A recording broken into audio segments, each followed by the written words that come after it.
Let's figure out exactly how rare these things are.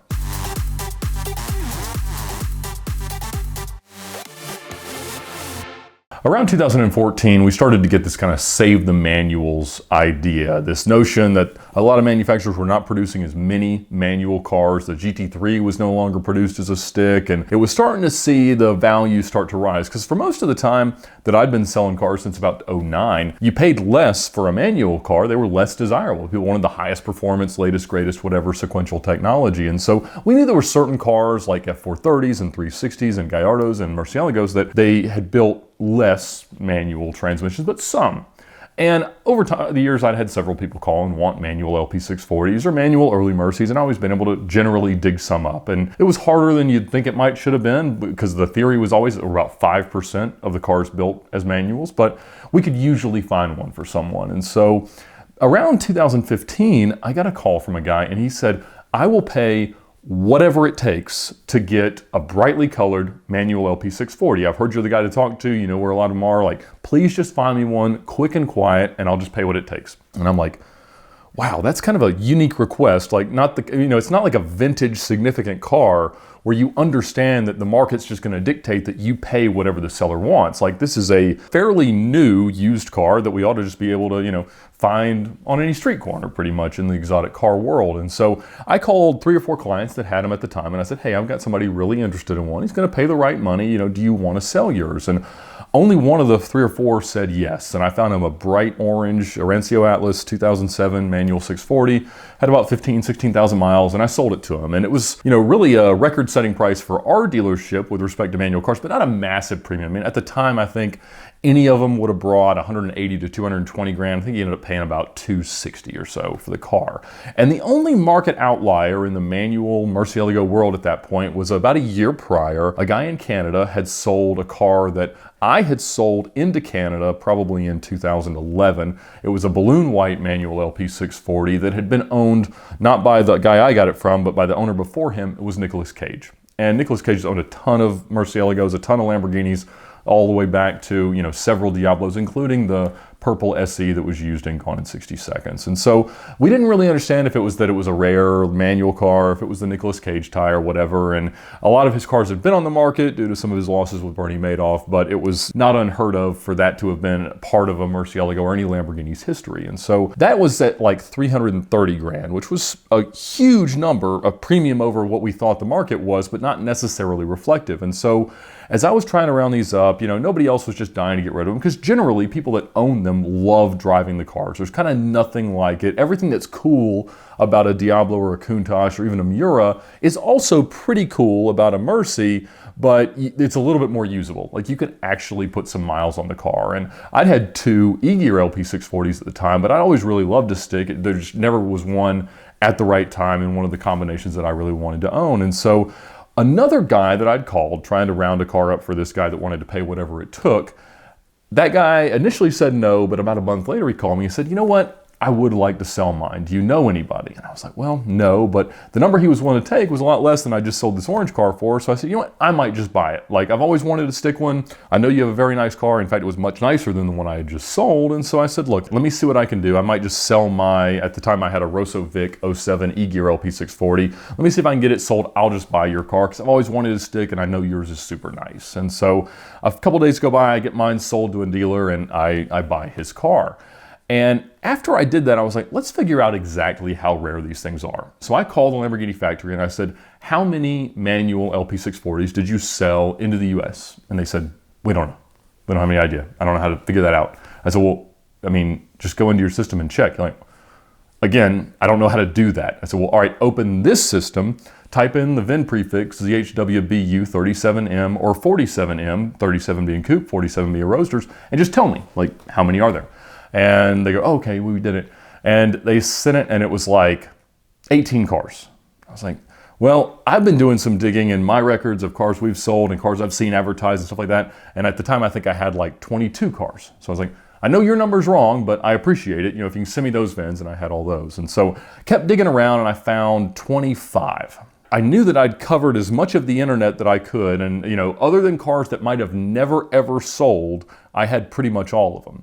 And over the next couple of years, I found one more probably in 2017 and one more this year. So as far as I can tell, there's 27 manual LP640s. And the one that I had owned, I ended up flipping, and that's how I got my free Lamborghini. I sold it. I made so much money on the green car that I bought the gray theft recovery manual LP640 from Canada for less than the profit. So free by some standard, I suppose.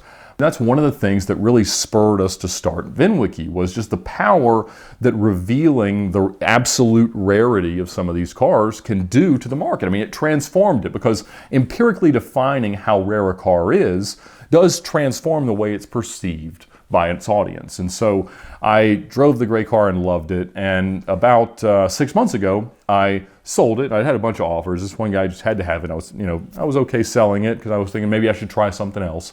And I ended up deciding I can't replace it with anything else I like better. And so I bought another manual LP640 that was a little bit nicer, no sorted paths necessarily, but it had some miles on it. It has about 39,700 miles on it. Right now, I'm having it color changed to Verde Draco, but most of you will have seen in the last week or so that Damon Fryer of Daily Driven Exotics just bought a manual LP640. And it's in fact a car that's been driven quite a bit. It had about 29,000 miles. So it's the third highest mileage US LP640 that's a manual. There's one that has about 46,000 miles. It's a Monterey Blue car, then mine, and then Damon's. And it also has been modified rather extensively, but it's a beautiful car. So it's got a full carbon fiber SV body kit. And so the car's set for sale in Fort Lauderdale for a really long time, but it was priced appropriately. But sometimes these cars, honestly, they just sell better quietly. So if a guy calls me and says, you know, I want to buy a manual LP640, I usually put him with someone else that has one,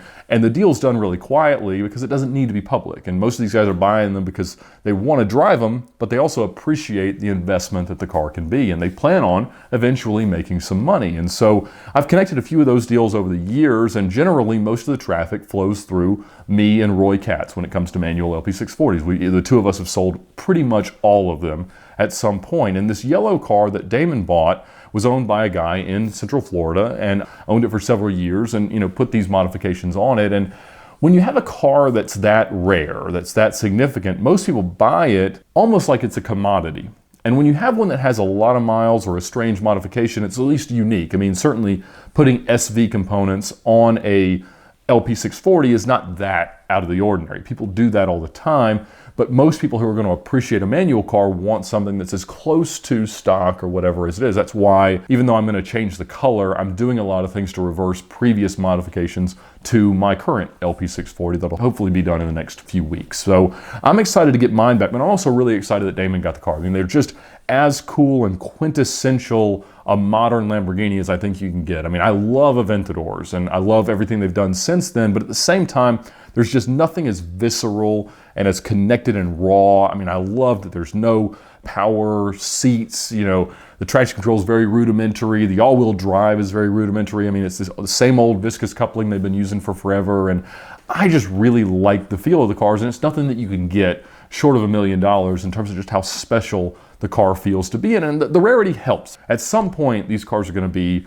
500 grand to $1 million. They're just that cool and that special. And unlike Gallardos, you can't easily swap them. So you can't go buy all the components, which is about $53,000, $54,000 out of Lamborghini parts catalog for everything that makes a car a stick.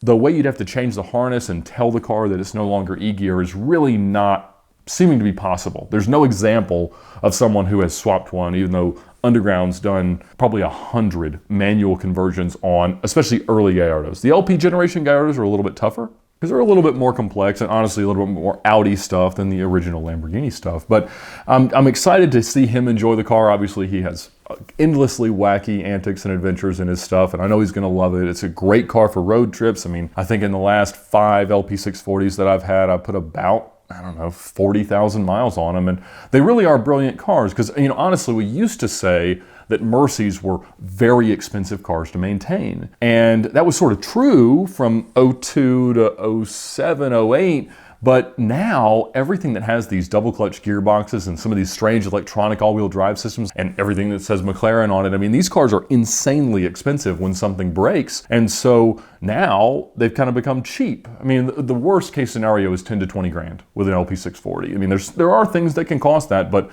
I mean, if you lose a gearbox in a McLaren or an Aventador, I mean, it's 30, 40, 50,000 bucks by the time you get in and fix everything and then service what you have to because you were already that deep in the car.